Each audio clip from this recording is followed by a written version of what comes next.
ठीक है। तो तेजस्वी को समझ ही नहीं आ रहा है कि हमको कौन स्टैंड लेना चाहिए, कब क्या बोलना चाहिए। एंगल बनाया जा रहा है बिहार में, चूंकि आगे विधानसभा चुनाव है तो कोई ना कोई एंगल चाहिए, तो एंगल में मसाला दिया जा रहा है। अब कोई लूट करके और बूथ लूट करके विधायक नहीं होता है, ये तेजस्वी को भी समझना चाहिए।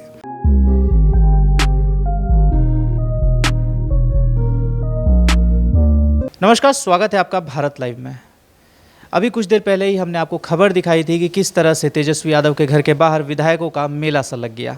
सभी विधायक पहुंचे हुए थे राबड़ी आवास के बाहर और आज वो लोग गोपालगंज की तरफ कूच करने को जा रहे थे।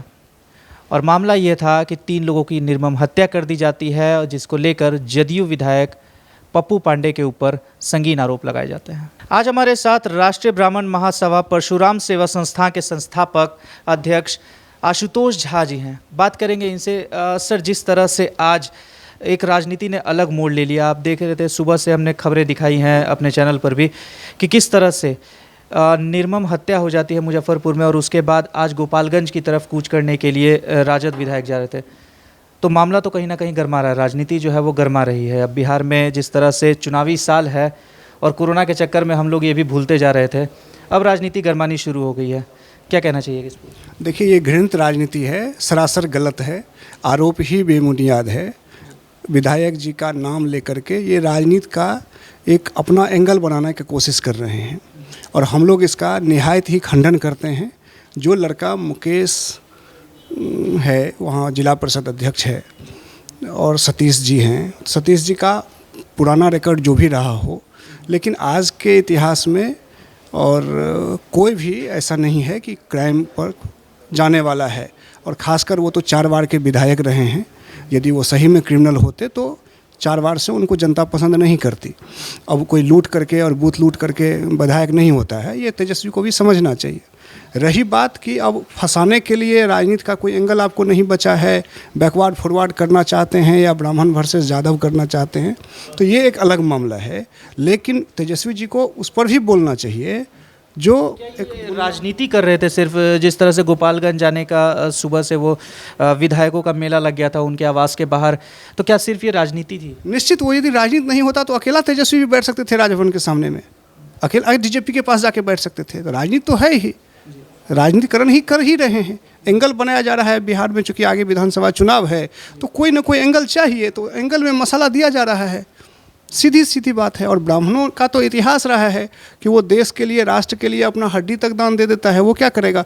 वो तो देश के राज्य के निर्माण के लिए, आप देखिए ना, इतना आरक्षण है, इतना SC ST एक्ट होता है, फिर भी ब्राह्मण सहता है। कोई उग्रवादी आतंकवादी तो बनता नहीं है, वो उसके DNA में नहीं है वैसा। राजनीति कुत्सित राजनीति करना नहीं है, राजनीति का अच्छा प्रवाह दिखाना, अच्छा संदेश देना, लोगों को अच्छे तरीक़ा से मोड़ना, वो काम रहा है ब्राह्मणों का। हम एकाध ब्राह्मण वैसे होते हैं जिसके चलते हम पूरे ब्राह्मणों को बदनाम नहीं कर सकते हैं, लेकिन ये राजनीतिक रंग दे रहे हैं।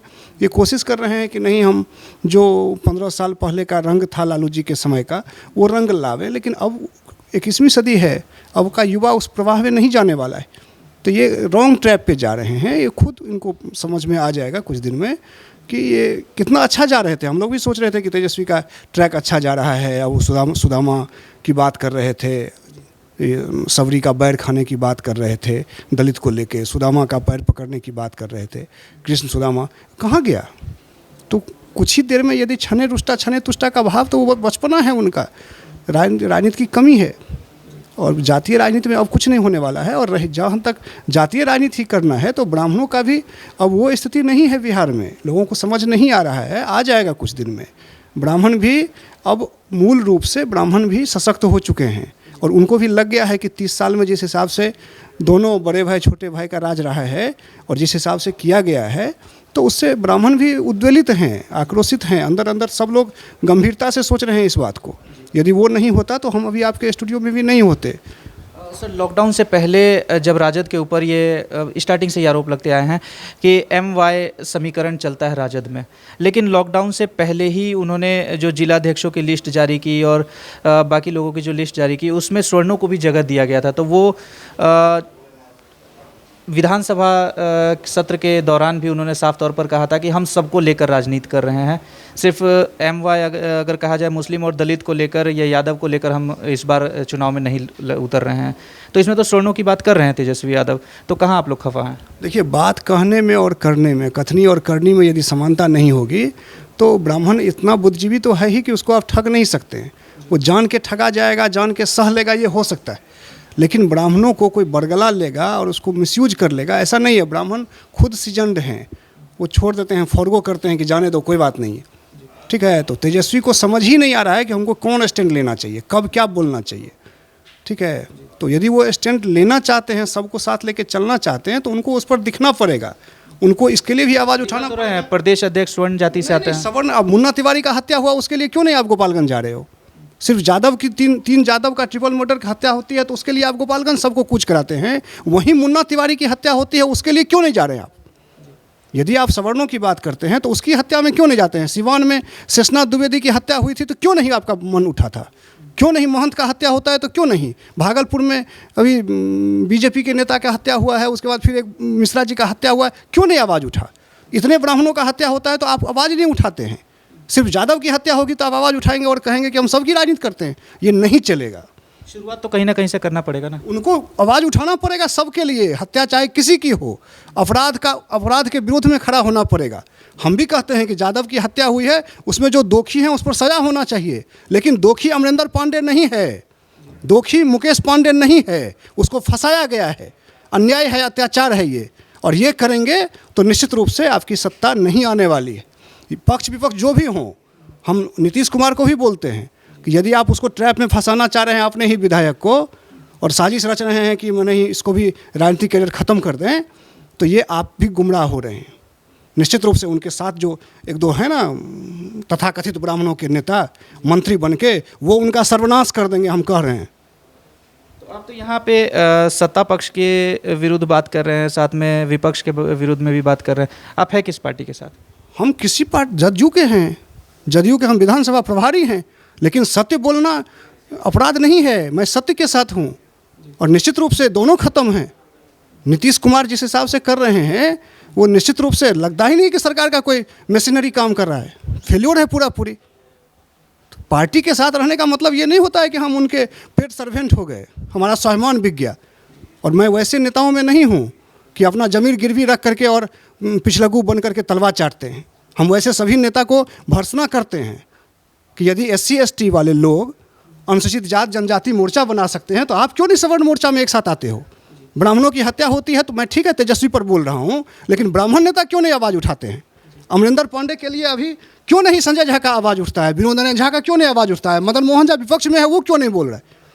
क्यों नहीं उसके पक्ष में आ रहे?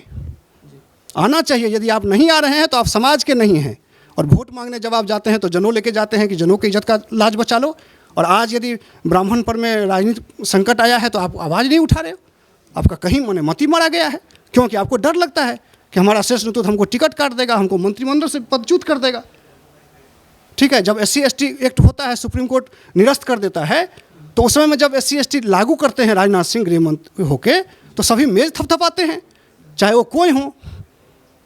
निष्कांत दुबे लंबा लंबा भाषण देते हैं, अश्विनी चौबे जी मेज थपथपाते हैं, उसके स्वागत में खड़े रहते हैं। लेकिन जब ब्राह्मणों पर अत्याचार होता है, अन्याय होता है, तब भी उनकी बात नहीं उठती है। कारण क्या है? भैरव प्रसाद मिश्रा जी सांसद थे यूपी के, उन्होंने सिर्फ इतना आवाज़ उठाया नरेंद्र मोदी के पास कि सवर्ण आयोग का गठन होना चाहिए, उसका टिकट काट दिया। तो हम लोग समझ पा रहे हैं कि वास्तव में कौन है, कौन ब्राह्मण का है, कौन नहीं है। ठीक है ना, कोई नहीं है ब्राह्मणों का। और ब्राह्मण इस भ्रम से ऊपर उठ चुका है। इस 2020 के विधानसभा चुनाव में सबका खटिया खड़ा करने के लिए तैयार है ब्राह्मणों का पूरा समूह। वो समझ आ जाएगा कि क्या होता है। 10% आरक्षण तो मिला ही है, एकदम 10% आरक्षण मिला है। हम लोग कहते हैं 10% नहीं 20% चाहिए। उसमें एज रिलैक्सेशन क्यों नहीं है? वो सब जाल है। वो लॉलीपॉप थमा दिया। चूँकि 3 राज्य में हार गए थे, मध्य प्रदेश राजस्थान में, तो उनको लगा, छत्तीसगढ़ में, तो उनको लगा कि नहीं अब तो हमारा केंद्र में भी सरकार नहीं आएगा, तो आनंद फंड में 10% दे दिए। यदि वास्तव में देना है आपको, 10% से खुश हैं? नहीं, हम 10% क्यों, हमारा 25% दो। इतना बड़ा आबादी को आप 10% दे रहे हो, क्या मतलब है? एज रिलैक्सेशन क्यों नहीं हो रहा है उसमें? एज क्यों नहीं बढ़ा रहे हैं हमारा? उसमें बहुत सारा खामियां है। उसके चलते EWS में फ़ायदा नहीं हो रहा है हमारे बच्चों लोगों को। सर 15 साल लालू के थे, 15 साल नीतीश कुमार के हो गए, क्या ब्राह्मणों के लिए इस 30 सालों में कुछ नहीं हुआ? 30 साल से ब्राह्मण उपेक्षित हैं, अपमानित हैं, साजिश के शिकार हैं। और हमको कहने में ये कोई गुरेज नहीं है कि मैं जदयू का एक प्रदेश स्तर का नेता हूँ, विधानसभा का प्रभारी भी हूँ, केवटी विधानसभा का। लेकिन मैं पार्टी के नियम नीतियों के सब विकास के मुद्दा पे साथ में हूँ, लेकिन जो जातीय उनकी द्वेषता है, जिस विद्वेष से वो भरे पड़े हैं, उसका मैं भर्त्सना करता हूँ। और मैं जब पार्टी ज्वाइन भी किया था तो मैं इस शर्त पे किया था, मुझे जो भी पार्टी ज्वाइन कराए थे, जो भी हमारे नेतृत्व करता थे, वो इस शर्त पर कराए थे कि ब्राह्मणों को उचित भागीदारी मिलेगी, हर चीज़ में मिलेगा। सवर्ण आयोग का भी गठन होगा, हाथी का दांत नहीं रहेगा। अभी भी सवर्ण आयोग हाथी का दांत बना हुआ है। यदि वास्तव में सवर्णों के हितैषी हैं तो क्यों नहीं सवर्ण आयोग का गठन होता है? क्यों नहीं हम लोगों के समाज का प्रतिनिधित्व सही से मिलता है? एकदम नहीं मिलता है। अब कहेंगे आप कि संजय झा मंत्री बन के हैं, तो संजय झा समाज के प्रतिनिधित्व नहीं करते हैं, वो नीतीश कुमार का प्रतिनिधित्व करते हैं। उनके सुख सुविधा में शरीक होते हैं, इसीलिए वो बने हुए हैं। समाज उनको नहीं मानता है। 8 महीना 9 महीना हो गया मंत्री बने हुए, समाज के द्वारा एक नागरिक अभिनंदन समारोह दिखा दीजिए हमको दरभंगा मधुबनी में। समाज से अगर देखा जाए तो कई मंत्री हैं, जैसे अश्विनी चौबे ले लीजिए, मंगल पांडे ले लीजिए, बहुत से लोग हैं ऐसे जो कि मंत्रिमंडल में इस वक्त हैं, तो क्या उन सबसे खुश नहीं है? वो भाजपा के हैं, मैं जदयू की बात कर रहा हूँ, ठीक है। और यदि वो भाजपा के भी हैं तो वो सवर्णों के हित की मुद्दा नहीं उठाते हैं, कोई भी नहीं उठाता है, वो पक्ष हो विपक्ष हो। मैं तो पहले भी बताया आपको कि पक्ष विपक्ष कोई भी हो, ब्राह्मणों के मुद्दा को उठाने के लिए या सवर्णों के मुद्दा उठाने के लिए किसी सवर्ण नेताओं का जमीर, हिम्मत, औकात नहीं है। वो अपने नेतृत्व के आंख पे नहीं चढ़ना चाहते। और नेतृत्व जो है वो निश्चित रूप से सवर्ण विरोधी है, टोटल, देश से लेके और प्रदेश तक, पक्ष से लेके विपक्ष तक। तो इस स्थिति में ब्राह्मणों को भी गंभीर चिंतन करना पड़ रहा है। और हम लोग आने वाले दिनों में, कुछ महीनों में ही समझ में आ जाएगा कि ब्राह्मणों में कितनी चेतना जगी है और कितने स्तर पे वो लोग तैयार हैं। भाषणों में जब जीत के आते थे नीतीश कुमार तो कहते हैं कि सब दिन तो मेरे साथ रहता है, इलेक्शन के समय में ये सवर्ण जो है वो तलवार लेके खड़ा हो जाता है। वो मंच पे बोले हैं कितना बार। तो उनको ये नहीं समझ में आता है कि 5 साल जब आप सत्ता में होते हैं तो सवर्णों के पीछे कितनी साजिश रचते हैं। तो यदि लगातार आप साजिश रच रहे हों तो स्वाभाविक है कि इलेक्शन के समय में सवर्णों को करना चाहिए। नहीं करता है अभी तक आपको वोट देके बनाता आया है। लेकिन इस बार हम दावे के साथ कहते हैं, जो मैं ठेकेदार नहीं हूँ ब्राह्मणों का या सवर्णों का, कोई ठेकेदार नहीं हो सकता, लेकिन जो चेतना जगी है, जो सब में एक करंट निकल के आया है, जो हम सबसे बात करते, चूँकि हम संगठन में हैं तो हमारा हर प्रखंड में और हर पंचायत में लोगों से आपसी संवाद होता है। उस संवाद में ज़बरदस्त का आक्रोश है, हम पर दबाव है कि आप जदयू में रह के क्या करते हो। तो मैंने सबको कहा है कि हमारे लिए समाज प्रिय है, मेरे लिए जाति प्रिय है। हमको जदयू ने जन्म नहीं दिया है या किसी भी राजनीतिक पार्टी के ब्राह्मणों को हम ये कहते हैं कि आपका जन्म ब्राह्मण ने दिया है, कम से कम जन्मदाता का तो सम्मान करो, अपने पूर्वजों का तो देखो, पार्टी का क्या देखना। जिस पार्टी का अपना विसात नहीं है कि वो RJD के साथ चुनाव लड़ता है, BJP के साथ सरकार बनाता है, जिस पार्टी का अपना कोई सिद्धांत नहीं हो, तो हम क्यों उसके लिए इतना सिद्धांतवादी होंगे। हम अपने समाज के लिए सिद्धांतवादी हैं, हम अपने समाज सर्वोपरि है। और निश्चित रूप से समझ आ जाएगा जिस हिसाब से वो हाथी के दांत बना के सवर्ण को और हाथी के दांत बना के सवर्ण नेताओं को यूज करते हैं दिखाने के लिए और साजिश रचते हैं कि ब्राह्मणों का राजनीति खत्म हो जाए, तो ब्राह्मण उनको भी खत्म करने का हिम्मत रखता है। पार्टी को जो सोचना होगा सोच लेगा। तो ये थे हमारे साथ राष्ट्रीय ब्राह्मण महासभा परशुराम सेवा संस्था के संस्थापक अध्यक्ष इंजीनियर आशुतोष कुमार झा जी। बाकी खबरों के लिए बने रहे हमारे साथ। भारत लाइव के साथ खबरों का सिलसिला लगातार जारी है। धन्यवाद। अगर ये वीडियो पसंद आई और वह बिहार के राजनीति और बिहारियत से सरोकार रखेनी तो सब्सक्राइब बटन दबा के चैनल के सब्सक्राइब कर ली। ओजे एगो घंटी बा, ओकरा बटन दबा देला से कुल सटीक और मारक खबर रुआ मुफ्त में मिल जाई।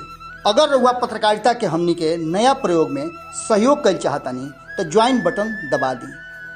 पेटीएम नंबर नोट कर ली 9386816700। धन्यवाद।